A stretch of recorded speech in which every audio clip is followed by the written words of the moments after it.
Good morning, everyone. I'm Misha Lawson, Membership Services Coordinator for the Ohio Fire Chiefs Association. Thank you for joining us for this morning's behavioral health webinar presented by Assistant Chief Will Anderson of the Euclid Fire Department. If you have any questions, you can either raise your hand or type questions into the question bar and we will get those answered for you. And now I will turn it over to Chief Anderson. Good morning, everyone. Thanks for taking time out of your day. I hope that you'll find this webinar informative. There's probably going to be information in here that you weren't aware of, and it might highlight the importance of just how serious this behavioral health issue is becoming as time goes on. So if you have questions, feel free to ask during the presentation. No need to wait until the end. Misha will get a hold of me, and I'll do my best to answer those. In addition, if you have a legislative question, Chief Westendorf, Second VP, is also on the call. We can unmute him and he can answer things from a legislative side. But without further ado, we'll go ahead and get going. I'm Will Anderson. I'm the Assistant Chief in Euclid, graduate of OFE Class 15, credentialed as an Ohio Fire Chief. So I am part of the Safety, Health, and Wellness Committee, and that's who I'm presenting on behalf of. I chair the Behavioral Health Subcommittee, and it's a few of us. I'll mention them by name at the end, but together we've really been able to accomplish a lot of good things. There's been a survey that's been done involving the OAPFF. We have a pretty growing library, I guess, of references and resource materials that we can provide to chiefs throughout the state if they're having issues that they're not really sure how to deal with. So the objectives for today, nothing earth-shattering. We're going to provide information on PTSD and suicide within the fire service, but also specifically to Ohio. There's a short video on warning signs, things you can take away. You know, as firefighters, we probably know each other pretty well, and we've worked with each other for a long time. And because of that close working relationship, we can probably pick up on changes in behavior and maybe someone isn't acting the way they normally act. And that video will highlight some of those. We'll talk about firefighter suicide. There's recent research that's been done out there nationwide and around the world. There's also information pertaining specifically to Ohio. And a lot of the information comes from the Firefighter Behavioral Health Alliance and Jeff Dill and the great work that they're doing there. Some other objectives for today, I want to talk about resources that are available to chiefs and their personnel. Obviously, questions and answers, open discussion. And I just want to say that, you know, I am not a mental health professional. What I've learned is working with others on the committee and the subcommittee. It's my personal interest in terms of behavioral health among firefighters and the issues that they face throughout their careers. So while I have no mental health background or formal education or training, it's something that I am passionate about, and I want to share that information with you today. So we have post-traumatic stress, and that's becoming more and more well-known, not just in Ohio, but around the country.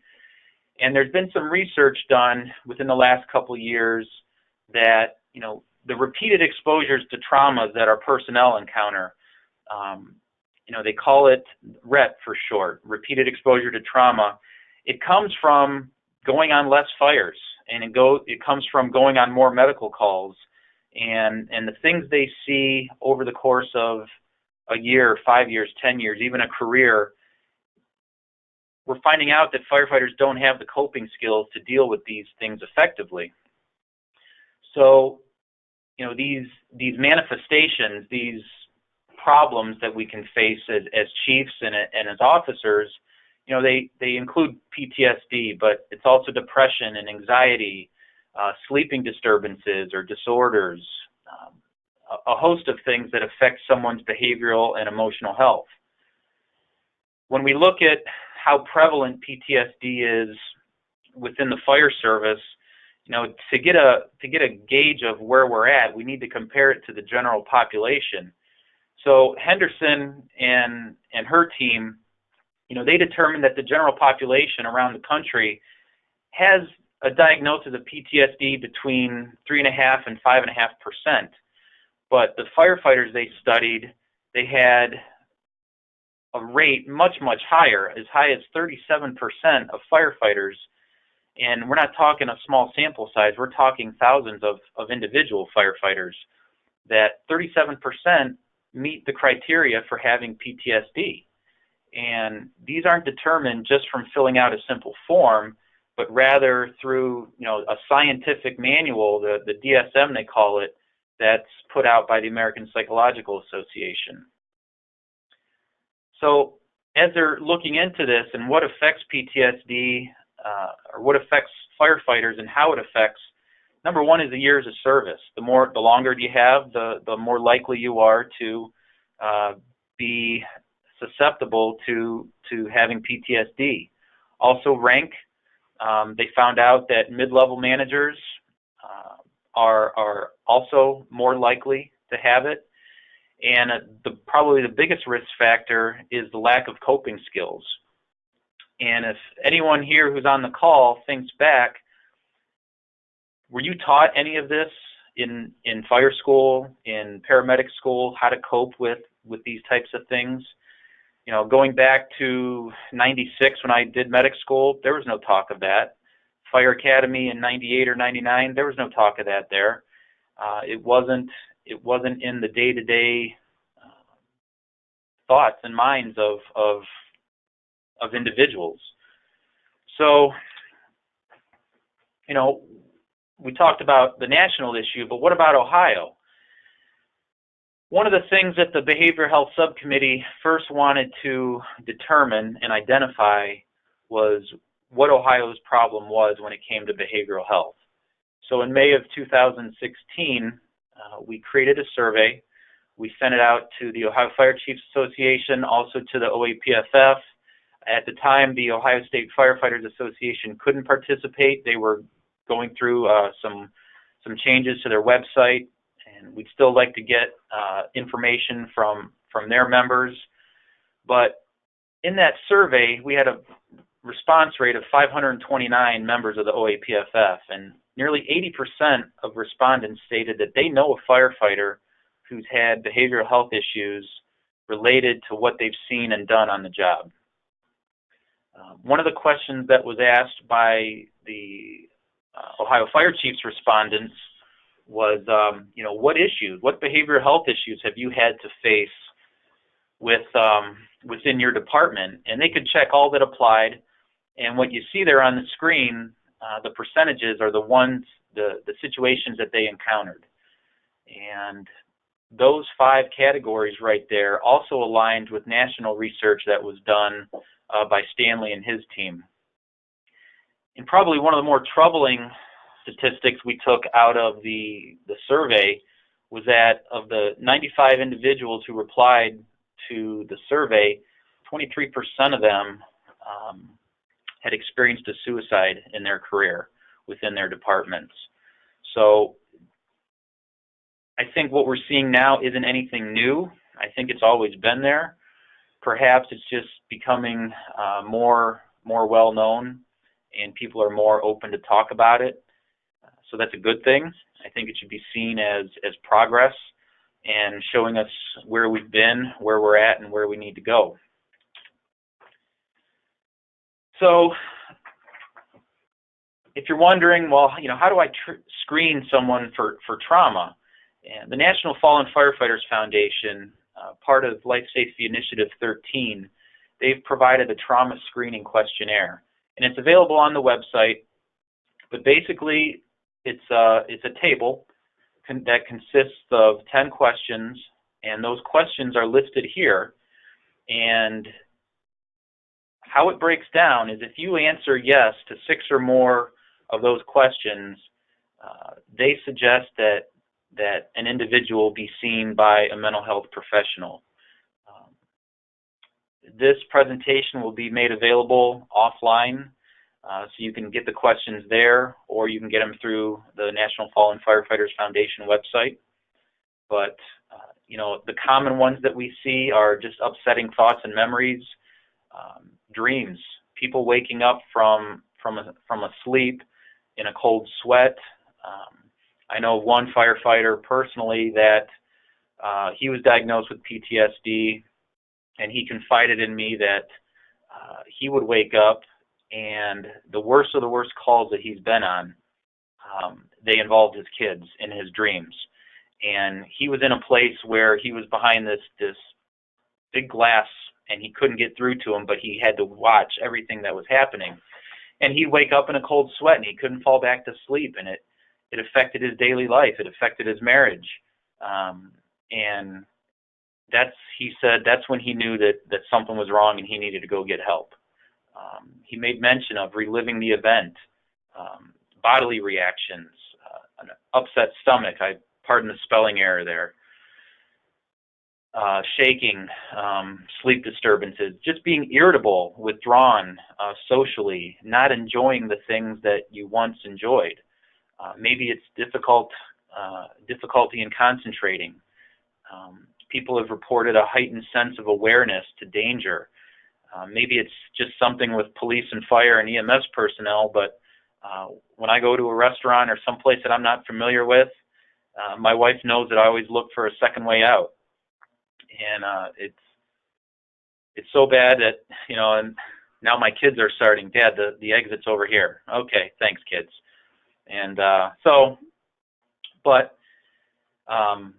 also, you know, being easily startled by unexpected noises, loud noises, and those situations. Those are all common indicators that there may be something going on that might require some professional help. You know, so we talk about, well, okay, we know what the problems are, and we know what the signs might be, but you know, what's stopping us from improving this situation? And Paul Combs, you have to admire his artistic ability, and he doesn't hold back anything. He kind of shares his thoughts through his pictures, and this one here certainly applies to our discussion today.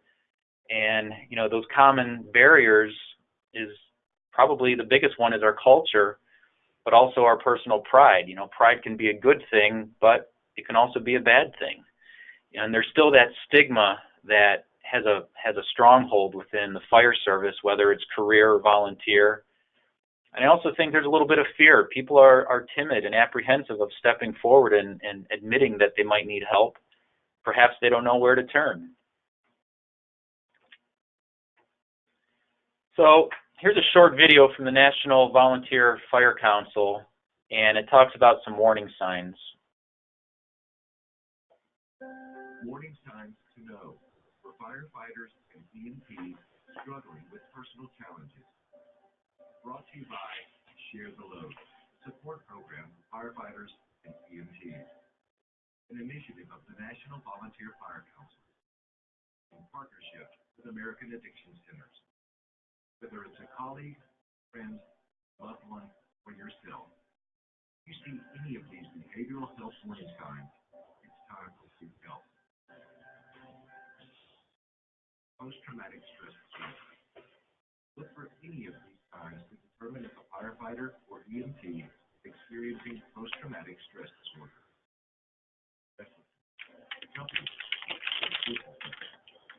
Difficulty concentrating, sudden anger, or irritability, or replaying a traumatic event in great detail, mentally or in dreams. Depression. Colleagues or loved ones experiencing any of these symptoms of depression should raise concern. Fatigue or loss of energy, feelings of restlessness, hopelessness, excessive guilt, recurrent suicidal ideation or attempt, or unusual sadness and fault, or perhaps frustration at the outcome. Suicide. There are many warning signs that may indicate a person suicidal. These can include reckless, compulsive behavior, anger, isolation, family, colleagues, loss of contact.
Warning signs to know for firefighters. Bear with me a second, everyone.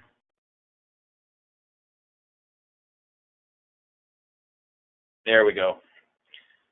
Misha, can everyone hear me? Can you hear me? Yeah, you're good. Okay. All right. Sorry about that. A couple said that there was no sound. I checked with Misha, and they said that the volume was low. I apologize for that. I can provide the link through Misha afterwards if you needed to see anything. I did turn it up there about halfway through. Hopefully the sound got better for everyone. So we touched on PTSD, and we're going to switch gears and we'll talk about firefighter suicide. OFCA and his team, they are from Florida State University. They suggested that firefighters have much higher rates of suicide than the general population. Henderson and her team from Nova Southeastern University, they said that a fire department is 4 times more likely to experience a suicide than a line of duty death.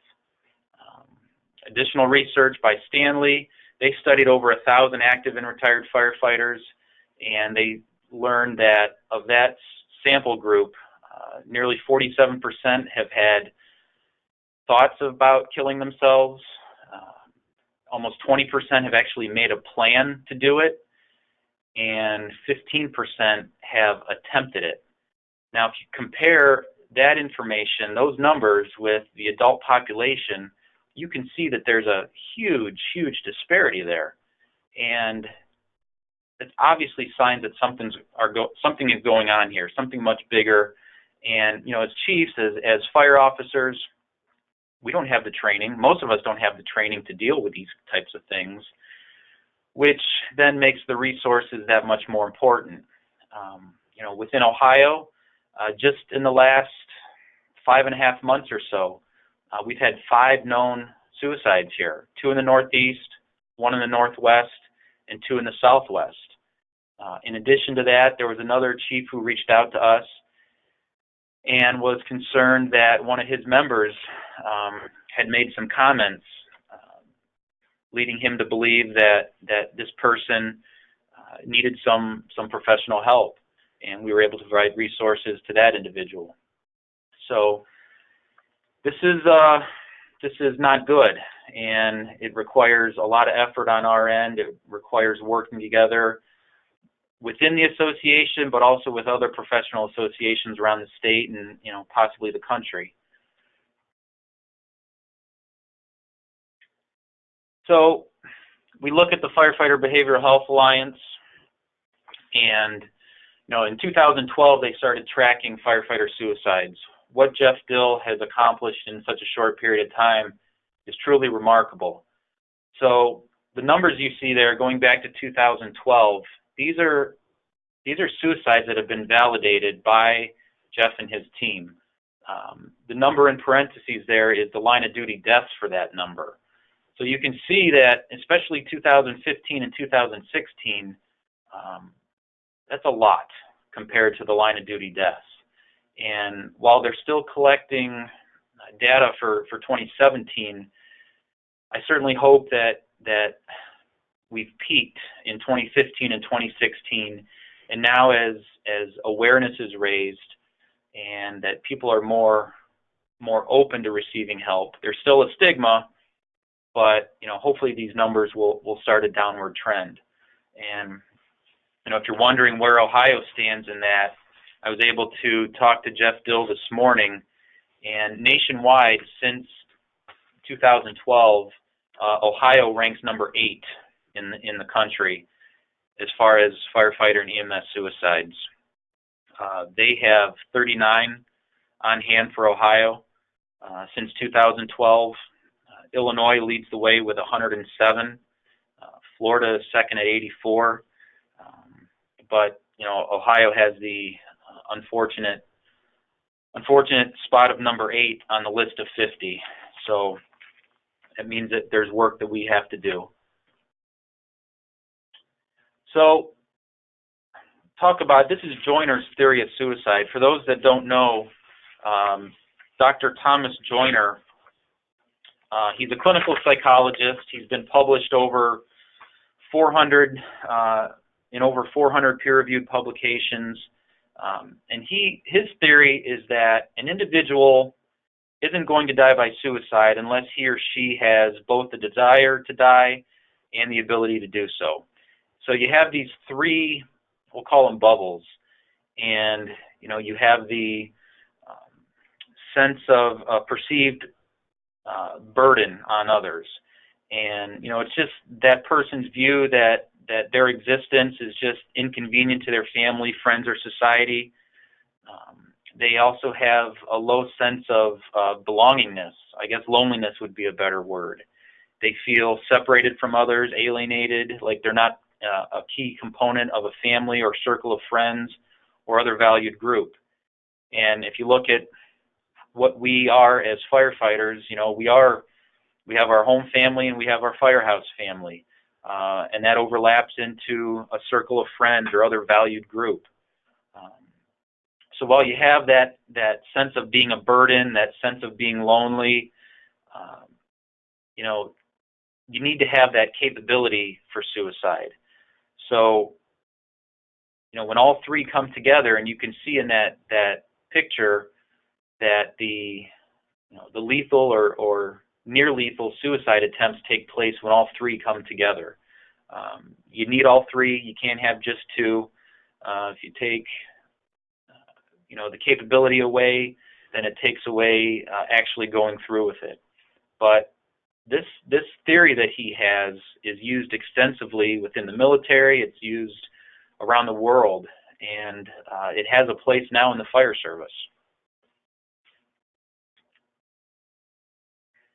So, we've touched on PTSD, we've touched on suicide, we've seen the warning signs. Well, what are the resources that are out there? Within Ohio, we have Operation Resilience. Thanks to Chief Joe Kitchen, he mentioned this at the 2017 conference when we touched on the behavioral health issues. They're right there in Tiffin, and they have it's a post-trauma training. It's a retreat basically that attendees can go. They can get away from everything, and they have counselors there that have backgrounds in fire, EMS, and law enforcement. They understand the issues that we're confronted with. You also have employee assistance programs. Where I work, we're fortunate that we have a rather robust EAP program. I know a lot of places out there don't have them. They don't have HR departments, and those chiefs are the ones that really can use the help. And if you're one of those chiefs and you're on this call, please send me an email. I'll have it at the end here, and we can provide you regional EAP centers and also a list of questions to ask potential counselors whether or not they have any experience with fire EMS personnel. Other resources, the video we watched was from the National Volunteer Fire Council. For one of the suicides we had earlier in August of 2017, to help the chief who had experienced a suicide, I reached out to the Fire EMS hotline and I spoke with Mike Healy. Mike is a retired firefighter from the New York City area, and he said that when a department experiences something like this, that a period of shock and disbelief is completely normal. He also said that, you know, CISM teams, they may be effective for some people, but other people, they may not be effective. He also stressed that reacting too fast might be a problem. Some people, you know, they need 24 to 72 hours to process the event, and you know, he receives calls from all over the country year-round asking for information. So that's another great resource that is open to any firefighter or EMS. We also have, for IAFF members, the Center of Excellence for Behavioral Health. They have a retreat location. It's in Maryland, actually Upper Marlboro. It's available to IAFF members at no cost to them. I know of at least one Ohio firefighter who's gone there, and I've heard great things about it. You have the phone number, website, and email address right there. And I found out from them that Ohio has the 4th highest admittance level of any state in the country. In addition to that, there's the Federation of Fire Chaplains with the Great Lakes Region contact and phone number. You also have the First Responder Center for Excellence and the National Suicide Prevention Lifeline. Again, these will all be made available when the presentation is over. So what can a chief do or a fire officer do in the meantime? Well, there's this pretty amazing app for smartphones. It's called PFA. That's what it looks like. It stands for Psychological First Aid. It was created by the VA's National Center for PTSD, and originally it was designed for military personnel, also to give to their families on how they can help those individuals. I have the app on my phone. It's extremely user-friendly. It doesn't cost anything, and it walks you through, gives you helpful hints, basically, to provide help to someone who might be having just, you know, they're having a bad day. And, you know, the chiefs that I've spoken to, two in particular, that have experienced a firefighter suicide, they said looking back, you know, maybe there were warning signs that maybe they could have picked up on. And, you know, had they known about all these resources, you know, maybe could have made a difference.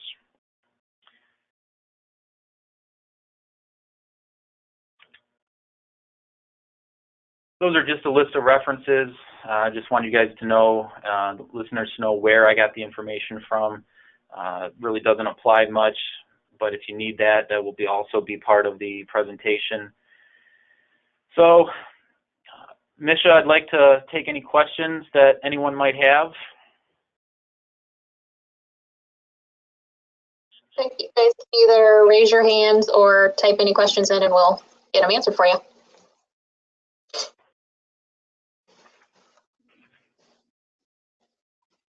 While they're typing,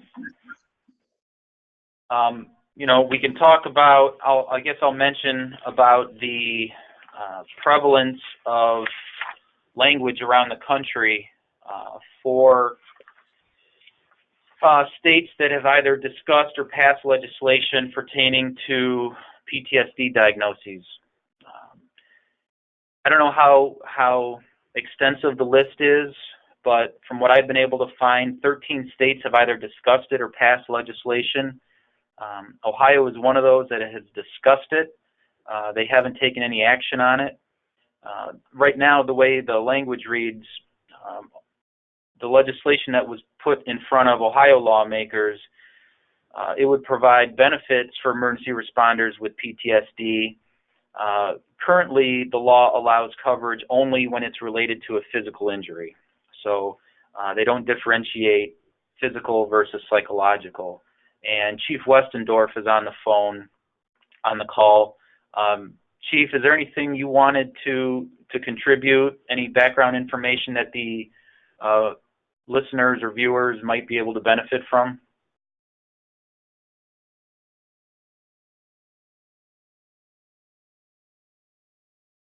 Sorry. So, no, at this time, I don't really have anything else to add. There's not been a lot of movement with the bill. I know law enforcement partners have been really actively engaging with this.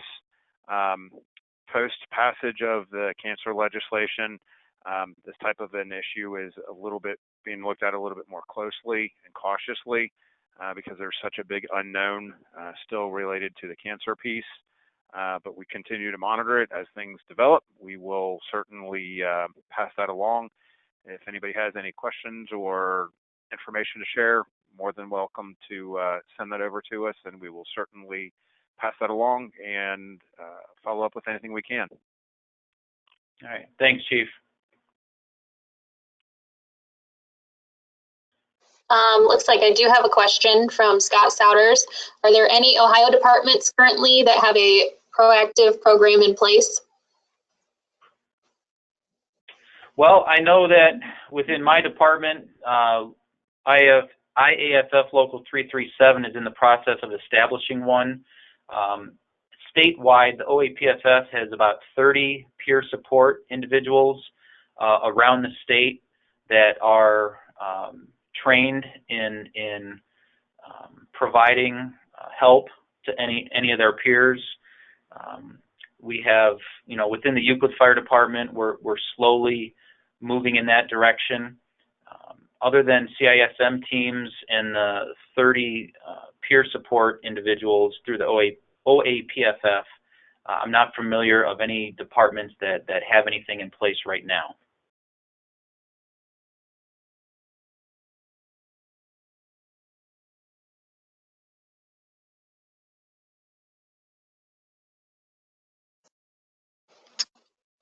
All right. Does anybody else have any other questions?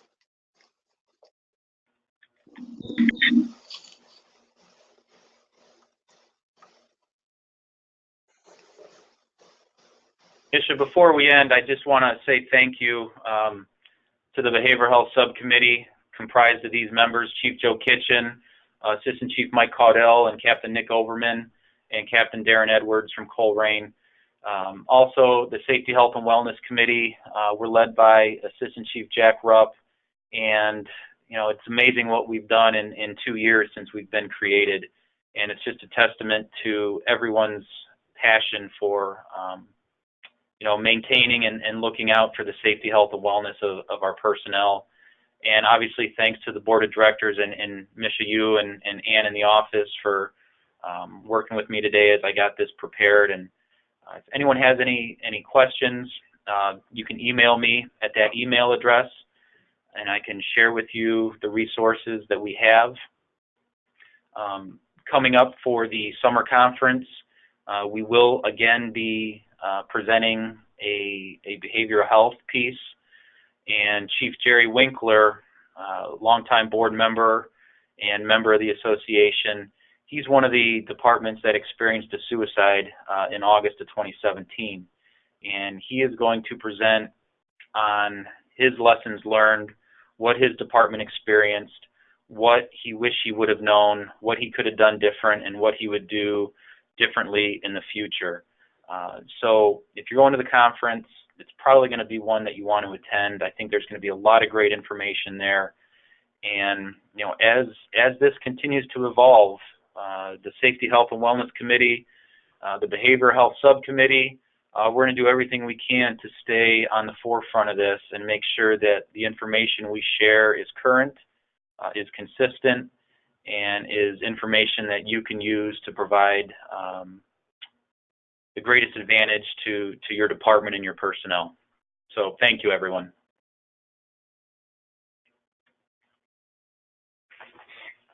And thanks everybody for joining us. We will post this webinar to our YouTube channel later today, hopefully. And we hope you join us for our next one. Thanks so much, everybody. Have a great day.